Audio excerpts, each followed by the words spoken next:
പത്തരമാറ്റ് എൻ്റെ പുതിയൊരു എപ്പിസോഡിലേക്ക് എല്ലാവർക്കും സ്വാഗതം. അങ്ങനെ നമ്മൾ ആദർശ അനന്തപുരിയിൽ എത്തിയത് അറിയാതെ നമ്മൾ ജലജയും അഭിയും നവ്യയൊക്കെ ആണെങ്കിലും ഭയങ്കര സന്തോഷത്തിലും കാര്യത്തിലൊക്കെയാണ് കേട്ടോ. അപ്പോഴത്തേക്കാണെങ്കിലും നമ്മൾ ആദർശമാണെങ്കിൽ അനന്തപുരിയിൽ എത്തിയിട്ടാണെങ്കിലും ഇവർ ചെയ്യുന്ന ഓരോ കാര്യങ്ങളൊക്കെ കണ്ട് നമ്മൾ ആദർശമാണെങ്കിലും നയന ആണെങ്കിലും അതുപോലെ നമ്മൾ ദേവയാനിയൊക്കെ ഇവർ ചെയ്യുന്ന ഓരോ കാര്യങ്ങളൊക്കെ ഇങ്ങനെ ആസ്വദിച്ച് കണ്ടുകൊണ്ടൊക്കെ ഇരിക്കുന്നുണ്ട്. സമയത്തല്ല നമ്മൾ നവ്യയാണെങ്കിൽ ജലജയും അഭിയൊക്കെ ഇടയിൽ സംസാരിക്കുന്നുണ്ടായിരുന്നു. നവ്യ ചോദിക്കുന്നുണ്ട്, ഇപ്പോൾ ഇവിടെ എന്താ പറ്റിയെന്നൊന്നും അറിയത്തില്ലല്ലോ. കാര്യം വെച്ചാൽ അമ്മയാണെങ്കിലും നയനയാണെങ്കിലും 2-3 ദിവസമായിട്ട് ഭയങ്കര സങ്കടവും കാര്യങ്ങളും, നയന ആഹാരം ഒന്നും കഴിക്കാതെയൊക്കെ ഇരുന്നില്ല. പക്ഷേ ഇപ്പോഴാണെങ്കിൽ നയന ആഹാരമൊക്കെ കഴിക്കുന്നുണ്ടല്ലോ, എന്താ സംഭവിച്ചത്, ഇനിയിപ്പോൾ ആദർശേട്ടൻ പുറത്തിറങ്ങിയോ എന്നൊക്കെ ഒരു സംശയം നമ്മൾ നവ്യ ചോദിക്കുന്നത്. ഇപ്പം നമ്മൾ അഭി പറയുന്നു, അങ്ങനെയൊന്നും ആദർശേട്ടൻ പുറത്തിറങ്ങാനൊന്നും ചാൻസ് ഒന്നും ഇല്ല.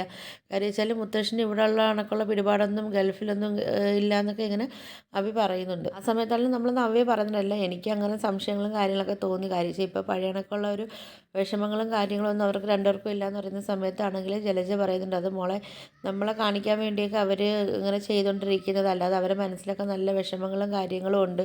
മിക്കപ്പോഴും നയന ആഹാരം കഴിക്കാതെ ഇറക്കുമ്പോൾ ഞാനാണ് പോയി നിർബന്ധിച്ച് ആഹാരം കഴിക്കാനൊക്കെ വിളിച്ചുകൊണ്ട് വന്നതെന്നൊക്കെ ഇങ്ങനെ പറയുന്നുണ്ട് കേട്ടോ. അങ്ങനെ ലാസ്റ്റ് പിന്നെ നമ്മൾ നവ്യാണെങ്കിൽ അവിടെ നിന്ന് പോകുന്നുണ്ട്. അപ്പോഴത്തേക്കും നമ്മൾ ജലജയാണെങ്കിൽ അഭി എടുത്ത് പറയുന്നുണ്ട്, അഭി ഞാൻ ഇന്നൊരു കാര്യം കണ്ടു, ഇവിടെ അമ്മായി ആണെങ്കിൽ ഇതിനൊക്കെ സ്വർണവും കാര്യങ്ങളൊക്കെ എടുത്ത് വെച്ച് അവരിങ്ങനെ നോക്കിയിട്ടാണെങ്കിൽ നയന എടുത്ത് പറയുന്നുണ്ട്, ഇതെന്തായാലും മോളെ ഈ മാല പോളിഷ് ചെയ്യാനൊക്കെ കൊടുക്കണം, ഇത് തലമുറകളായി കൈമാറി വന്നത്, അത് എനിക്ക് കിട്ടിയത്, ഇനിയിപ്പോൾ അടുത്തത് ഇത് നിനക്കാണ് കൈമാറി തരാൻ പോകുന്നതെന്നൊക്കെ ഇങ്ങനെ പറയുന്നത് കേട്ടെന്നൊക്കെ പറയുന്നുണ്ട് കേട്ടോ. ആ സമയത്താണെങ്കിൽ നമ്മൾ അഭിയാണെങ്കിൽ പറയുന്നു, എല്ലാം അവൾക്ക് തന്നെയല്ലേ പോയിക്കൊണ്ടിരിക്കുന്നത് എന്നൊക്കെ പറയുന്നുണ്ട് കേട്ടോ. ഇപ്പം നമ്മൾ ജലജ പറയുന്നുണ്ട്, എടാ ഞാനിത് ഒരുപാട് ആഗ്രഹിച്ചൊരു മാലയാണെന്നൊക്കെ പറയുന്നുണ്ട് കേട്ടോ. അപ്പോൾ അഭി പറയുന്നുണ്ട്, എന്തായാലും അമ്മ കണ്ടെന്നല്ലേ പറയുന്നത്, അപ്പോൾ അത് അമ്മായി എവിടെ വെച്ചെന്നുള്ള കാര്യം അമ്മ കണ്ട് കാണുമല്ലോ. അപ്പോഴത്തേക്കും ഒരു കാര്യം ചെയ്യാം, മാല നമുക്ക് എടുക്കാം അമ്മേ, എന്നിട്ട് അതിന് ഡ്യൂപ്ലിക്കേറ്റ് നമുക്ക് ഉണ്ടാക്കി വയ്ക്കാമെന്നൊക്കെ പറയുന്നുണ്ട് കേട്ടോ. അപ്പം നമ്മൾ ജലജ പറയുന്നുണ്ട്, എടാ നല്ല കാശും കിട്ടും, കൊടുത്താൽ 10-25 പവൻ്റെ ഒറ്റൊരു മാലയാണ്, നല്ല വെയിറ്റും ഒക്കെ ഉണ്ടെന്നൊക്കെ പറയുന്നുണ്ട് കേട്ടോ.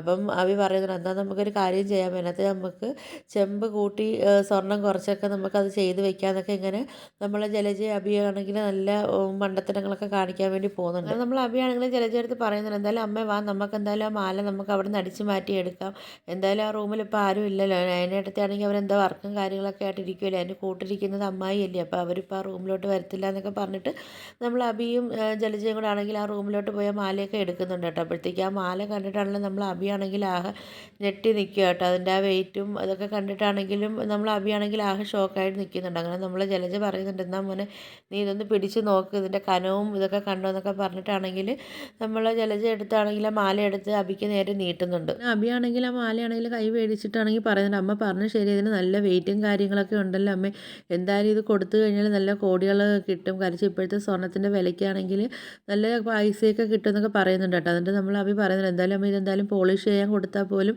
അറിയത്തില്ല, നമുക്ക് ഇതെന്തായാലും വിറ്റിട്ടാണെങ്കിൽ ഇതിനകത്ത് മാറ്റി കുറഞ്ഞ സ്വർണ്ണമൊക്കെ ആണെങ്കിൽ നമുക്ക് ഇതിനകത്തോട്ട് ചേർക്കാമെന്നൊക്കെ പറയുന്നുണ്ട് കേട്ടോ. ആ സമയത്താണെങ്കിലും നമ്മൾ ജലജയാണെങ്കിലും അഭിയാണെങ്കിലും ആ മാല അവിടെ നിന്ന് എടുക്കുന്നുണ്ട്. പക്ഷേ ഇവരറിയുന്നില്ല, നമ്മൾ ആദർശമാണെങ്കിൽ ആ റൂമിൽ എടുത്തിട്ട് ഇവർ ചെയ്യുന്ന കാര്യങ്ങളെല്ലാം നമ്മൾ ആദർശമാണെങ്കിൽ നിരീക്ഷിച്ചുകൊണ്ടിരിക്കുന്നുണ്ട്. അഭിയും ജലജയും വിചാരിക്കുന്ന പറഞ്ഞാൽ ആ റൂമിലാണെങ്കിൽ നയനയും ദേവയാനിയും അല്ലേ ഉള്ളൂ, അപ്പോൾ അവരാണെങ്കിൽ പുറത്തിരിക്കുകയാണല്ലോ, അപ്പോൾ റൂമിൽ ആരും ഇല്ലെന്നുള്ള വിചാരത്തിലാണ് ഇവർ ഈ കാര്യങ്ങളൊക്കെ ചെയ്യുന്നത്. അപ്പോൾ നമ്മൾ ആദർശം ഇതെല്ലാം കാണുന്നുണ്ട്, ആദർശം അവിടെ ഉള്ള കാര്യം ഇവർക്ക് അറിയത്തില്ലല്ലോ. അങ്ങനെ ആദർശമാണെങ്കിൽ ഇങ്ങനെ പറയുന്നുണ്ട്, എന്തായാലും ഇപ്പോൾ ഇതൊക്കെയാണല്ലേ നിങ്ങളാ പിന്നെ കയ്യിലിരിപ്പും കാര്യങ്ങളും ഒക്കെ, എന്തായാലും സ്വർണം കൊണ്ടുപോയി വിട്ടും അവിടെ ഈ മാറ്റി കുറഞ്ഞ സ്വർണം കൊണ്ട് വയ്ക്കാനല്ലേ നിങ്ങളെ പ്ലാനും കാര്യങ്ങളൊക്കെ എന്നൊക്കെ ഇങ്ങനെ ആദർശമാണെങ്കിൽ ഇങ്ങനെ ചിന്തിക്കുന്നുണ്ട്. എന്തായാലും ഇതിട്ടുള്ളൊരു പണി എന്തായാലും തരാം, അതല്ലെങ്കിൽ പിന്നെ ഇവരാണെങ്കിൽ ഇതിൻ്റെ കുറ്റം കൊണ്ട് നയനയുടെ വീട്ടുകാർ തലയിലും കൊണ്ടിടും, അതെന്തായാലും ഞാൻ സമ്മതിച്ച് കൊടുക്കത്തില്ല, ഇതിനുള്ള പണി എന്തായാലും ഞാൻ ഇവർക്ക് കൊടുക്കും, പക്ഷേ അതിപ്പോൾ ഞാൻ ഇവരെ കൈയോടെ പിടിക്കുന്നില്ല, ഇതിൻ്റെ എല്ലാ കാര്യങ്ങളും ഞാൻ നയനയെടുത്ത് പറഞ്ഞിട്ട് നയനയെ കൊണ്ട് തന്നെ മുത്തശ്ശൻ്റെ മുമ്പിലാണെങ്കിൽ ഇതിനെക്കുറിച്ചുള്ള എല്ലാ സംസാരങ്ങളും തെളിവുകളും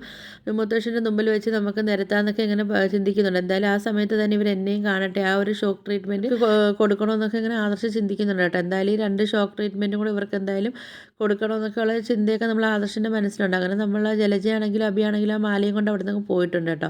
ആ സമയത്ത് ഇവർ പോയതിന് ശേഷം നമ്മൾ ആദർശമാണെങ്കിൽ നേരെ ദേവയാനിയടുത്തും നയനയടുത്തും ചെല്ലുന്നുണ്ട്. ചെന്നിട്ടാണെങ്കിൽ പറയുന്നുണ്ട്, അമ്മ ഇപ്പം ഞാനൊരു സംഭവം കണ്ടു, പക്ഷെ ഞാനവിടെ എത്തിയില്ലായിരുന്നെങ്കിൽ അതൊരു വലിയ നഷ്ടമായി പോയേനെ, ദൈവമായിട്ട് എന്നെ അവിടെ കൊണ്ട് എത്തിച്ചതെന്നൊക്കെ ഇങ്ങനെ ആദർശ് പറയുന്നുണ്ട്. എന്നിട്ടാണെങ്കിൽ നമ്മൾ ദേവയാനി ചോദിക്കുന്നുണ്ട്, എന്താ മോനെ എന്താ കാര്യം എന്നൊക്കെ ചോദിക്കുമ്പോഴത്തേക്കാണെങ്കിലും ആദർശ് പറയുന്നുണ്ട്, അമ്മയ്ക്കാണെങ്കിൽ പാരമ്പര്യമായിട്ട് കിട്ടിയ ഒരു മാല എന്നാണെങ്കിൽ നയനെ എടുത്ത് കാണിച്ചിട്ടുണ്ടായിരുന്നു അമ്മ, അപ്പോൾ ആ മാലയാണെങ്കിൽ അമ്മ നയനെ കാണിക്കുന്നത് അമ്മായി കണ്ടെന്നൊക്കെ പറയുന്നുണ്ട്. അപ്പോൾ അവർ ആ മാല അവിടെ നിന്ന് അടിച്ച് മാറ്റിയിട്ടുണ്ട്. അത് അവർക്ക് കൊണ്ട് വിൽക്കാനൊക്കെ അവരെ പ്ലാൻ എന്നൊക്കെ പറയുന്നുണ്ട്. അപ്പോഴത്തേക്കാണ് ദേവയാനി ചോദിക്കുന്നുണ്ട്, നീ അപ്പോൾ അത് കണ്ടിട്ടാണെങ്കിൽ അവരെ വെറുതെ വിട്ടോ എന്ന് ചോദിക്കുന്നുണ്ട് കേട്ടോ. ആ സമയത്ത് നമ്മൾ ആദർശ് പറയുന്നുണ്ട്, എന്തായാലും ഞാനിപ്പോൾ അവരെ വെറുതെ വിട്ടപ്പോൾ എന്തായാലും നാളെ ഇത് നമുക്കൊരു വലിയ പ്രശ്നമാക്കിയിട്ട് മുത്തശ്ശൻ്റെ മുമ്പിൽ നമുക്ക് അവതരിപ്പിക്കണമെന്നൊക്കെ പറയുന്നുണ്ട് കേട്ടോ. എന്നിട്ട് അവർ മുമ്പിൽ ഞാൻ പ്രത്യക്ഷപ്പെടുകയൊക്കെ ചെയ്യുമെന്നൊക്കെ പറയുന്നുണ്ട്. അപ്പോൾ എല്ലാ ഷോക്കും കൂടെ അവർക്ക് കൊടുക്കണമെന്നൊക്കെ ഇങ്ങനെ ആദർശ് പറയുന്നുണ്ട്. അപ്പോഴത്തേക്ക് നമ്മൾ ദേവയാനി പറയുന്നുണ്ട്, മോനെ അവർ ഇനിയിപ്പോൾ ആ മാലയും കാണും ഇപ്പോൾ കൊണ്ട് രാത്രി എങ്ങാനും വിൽക്കാൻ എന്തെങ്കിലും ചാൻസ് ഉണ്ടോ, വിറ്റാൽ എന്തോ ചെയ്യുമെന്നൊക്കെ ചോദിക്കുന്ന സമയത്താണെങ്കിൽ ആദർശ് പറയുന്നുണ്ടാവും, അതിനൊന്നും ഇപ്പോൾ ഒരു ചാൻസും കാര്യങ്ങളും ഇപ്പോൾ ഈ രാത്രി എന്തായാലും അവർ കൊണ്ട് വിൽക്കത്തില്ല അമ്മ എന്നൊക്കെ ഇങ്ങനെ പറയുന്നുണ്ട്. എന്തായാലും അവർ പുറത്ത് പോകുന്നോ എന്നൊക്കെ നോക്കാൻ വേണ്ടി നമുക്ക് എന്തായാലും വാച്ച്മാനെയൊക്കെ നമുക്ക് ഏൽപ്പിക്കാമെന്നൊക്കെ ഇങ്ങനെ പറയുന്നുണ്ട്.